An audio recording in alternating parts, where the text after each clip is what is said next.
Welcome to American Dialectic. Today I will be your host, Jake, and today I have an Adam Trubnikov on the show with me who will be talking about cryptocurrency. It's been explained to me several dozen times, but it never sticks.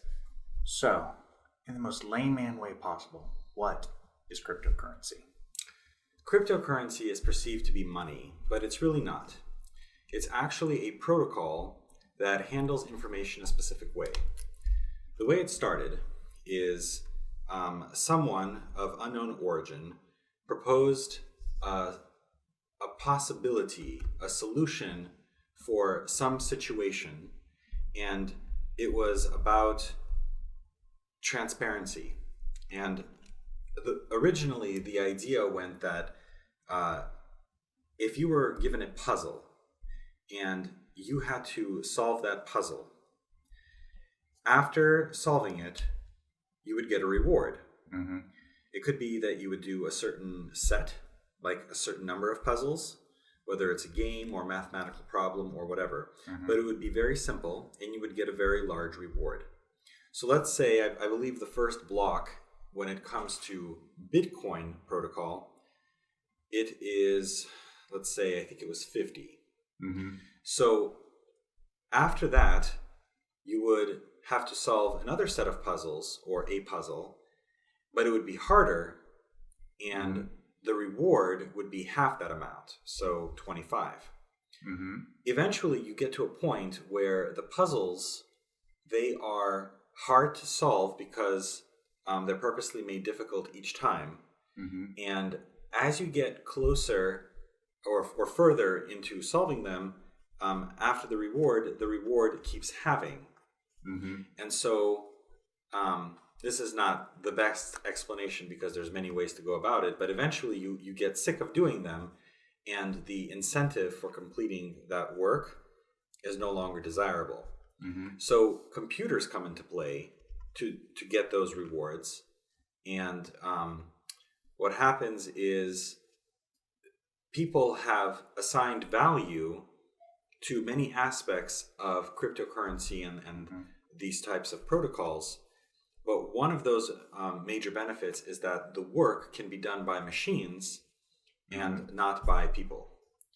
So to define what cryptocurrency is actually quite broad, but that is the basic concept, that there's challenges or mathematical problems that need to be solved for which a reward is received, and it depends on the nature of the problem and the reward, Mm-hmm. which is best accomplished by computers. Now, there's different kinds of processors. For example, you have processors in cameras. Mm-hmm. Cameras themselves, they have processors in them. Computers that we use have what we know as CPUs, central processing units.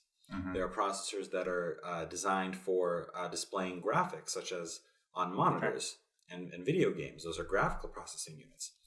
So now there's a processing unit that's specifically centered around cryptocurrency called ASIC, Application Specific Integrated Circuit, I believe is what it stands for. Mm-hmm.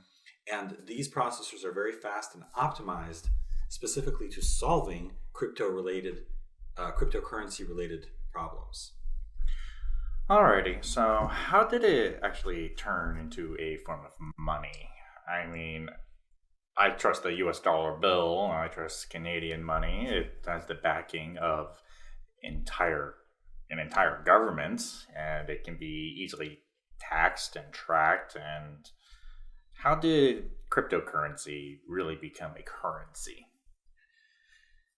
Well, they call it cryptocurrency, but it really has no inherent value, at least not from a money sense.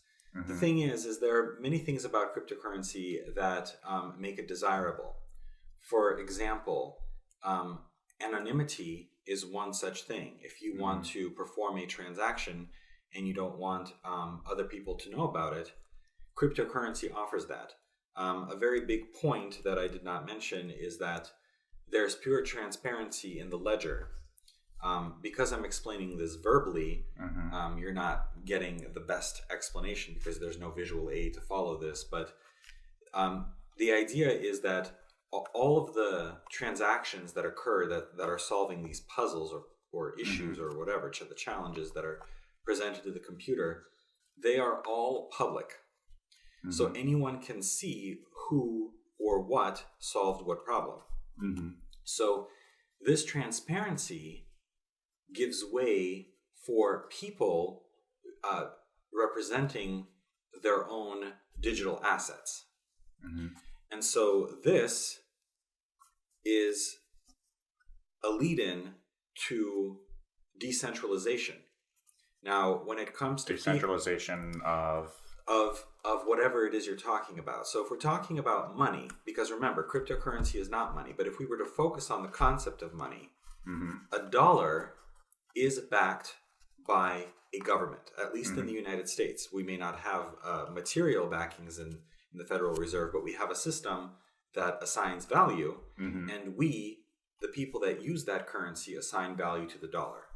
Really? Well, yes. Okay. Yeah. And so with cryptocurrency, we have chosen that the properties of that protocol have value as well. So it's more like a commodity.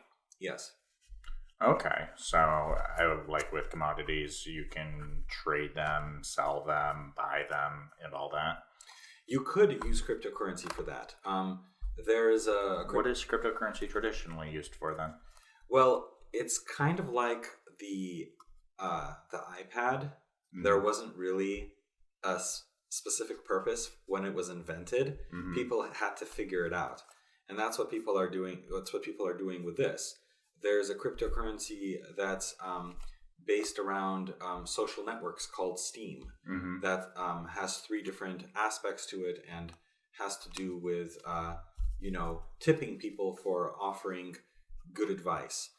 There's cryptocurrency, also known as altcoins, that focus on benefiting scientific research to compensate you for the electricity used in doing that research. There's cryptocurrencies that are based just on anonymity. There's also a concept... I thought transparency was a thing for cryptocurrency. Yes, it is. Then what's with the anonymity if it's not so transparent? Well, the neural network is pretty big. You may not know who exactly identifies, like when you send money via a wire transfer or when you send money via PayPal, it is very easy and in many cases legally required to identify the sender and the recipient. Whereas, it's kind of complex if we get into cryptography and hashtags or hash strings and things like that. But when you're on the network, you do not identify yourself in any way other than that particular hash. And so your identity is masked in that sense. And in addition, the way it transfers through the grid or through the network is usually going to be encrypted as well.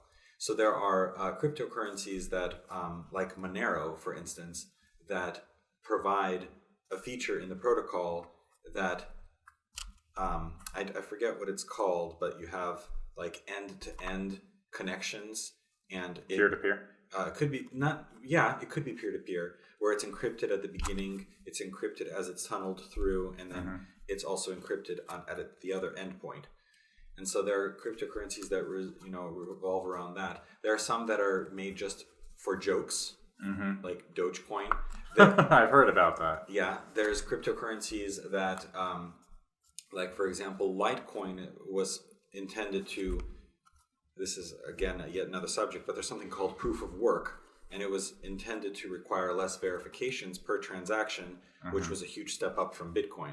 So there's different forks or different paths that protocols can go, and all of them usually have a different purpose. All right, so all of these are some of them are just byproducts of another service, and it just happens to have value to some people. Yes, there's a multiple number of reasons why cryptocurrency has value. In the beginning, it had very little value because people didn't know what it was. And then at some point, it peaked to nearly $20,000 on the cryptocurrency exchange. And Heard about that. that was a really big explosion. There was a lot of hype. So at that point, one coin was worth thousands of dollars, whereas Tens of thousands. Yeah, it was worth tens of thousands of dollars. But there's another point in time, specifically in 2009 when this started, where it was worth a satoshi. It was worth a fraction of a penny because nobody knew about it. I remember when the first known purchase with Bitcoin was about, I think it was 20,000 Bitcoins for a pizza. Yeah, it was a delivery. Someone did it as a joke. I think it was 10,000. If I remember reading the article correctly. But the point of the matter is a lot. Yeah, it was a lot. Whereas now I'm sure whoever did that's like, I had so much money if I waited just 8 years. Yeah. 9 years. That's right. I mean, how could you have known? What's particularly interesting about cryptocurrency is the application in which it integrates with technology and the possibilities that it provides. All right, what are these possibilities? There's really just an infinite amount, whether you're talking about supercomputing or you're talking about something known as the Internet of Things. There's a cryptocurrency called IOTA that specifically revolves around making it easier for devices to communicate with each other and provide payment for use of these devices on the network, which establishes possibilities for renting and leasing. There's just a lot of incredible possibilities, and it really just depends on the philosophy and the purpose of the coin. A lot of coins have failed because they focused on value. Ripple, XRP failed because it turned into something that people associated with money. It was founded on a wrong philosophy. So, for these coins to succeed, they can't exist for the sake of value. They have to have value by happenstance because they serve something. Yes, there are many concepts that I'm passionate about, but I'm going to talk about the one that I'm most passionate about, which is called Gridcoin. What is Gridcoin? Gridcoin is a cryptocurrency that forked off of Bitcoin, which was the original cryptocurrency. And so therefore it is an altcoin, an alternative coin that is about doing research for humanity. It uses data that is processed by scientists. The best way to understand this concept in its most basic, simple terms is that there are scientists out there, for example, researchers, if you will, right? That have projects, an experiment of some kind that would, with one computer and maybe powered by one individual, would take 1,000 years to complete. So in order to speed that up, you could either find the budget for more computers or input more man labor or human labor, or you could get a supercomputer, you could rent out time, or you could do virtual processing. There's many ways to go about it. And so this concept focuses on people that volunteer their computing power to the network. So now... So it's on loan. Gridcoin is essentially, hey, we're renting your computer space. Renting the computer processor, but they're not renting it so much as the work is being sent to the client. So the scientist, the server... Hence the puzzle.